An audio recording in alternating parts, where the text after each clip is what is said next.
What's up? This is my small little video of how I changed out the motor mount on a 2013 GMC Yukon XL.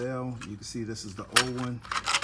Had a tough time taking it out. It's pretty much shot. The rubber's all broken up. I kind of bent the heat shield taking it out.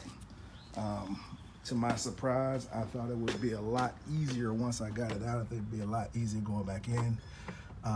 You can see I watched a lot of videos on how to take this out. What worked for me, a lot of guys did a lot of different things. They said that it came out pretty easy for them. I had a tough time when I finally got it out. It was really tough going back in. I went under the vehicle, went over the vehicle. What finally worked for me, and I was trying not to take too many things apart, but what finally worked for me is I took this guy out. I took him out up here, pushed that part up, pulled that down, and finally took this bolt out and just keep it in place. One guy said lock your, try to tie your steering wheel in place because you don't want it to turn once you take it off. I don't know how it's gonna turn, but I took the precaution. Took these 3 bolts out. There's one on the other side. Of course, jacked up from the bottom, jacked up on the transmission.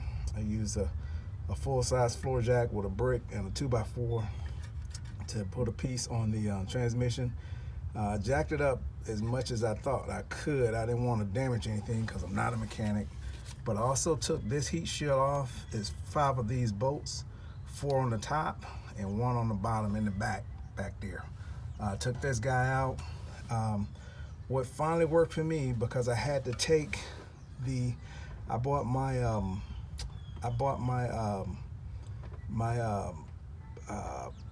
motor mount from Napa, and it came with all the parts in place, which is good because as you saw, I damaged the heat shield on the old bracket. On the old motor mount. So this came with a heat shield and the bracket, and it was a little bit cheaper from Napa. But what worked for me is I took the heat shield and the bracket off. I put the motor mount in place, or put it down in here because I had a tough time getting it on with it all assembled. So I took the heat shield and the bracket off, put it down in here, and then put the heat shield and the bracket back on. And I had the engine jacked up just enough to where I can kind of maneuver it into place. Once I got it into place, it was all gravy. But for me, again, I'm not a mechanic. It took me like 2 days. Outside of being called in to work, so that's part of it. But I finally got it. It is possible.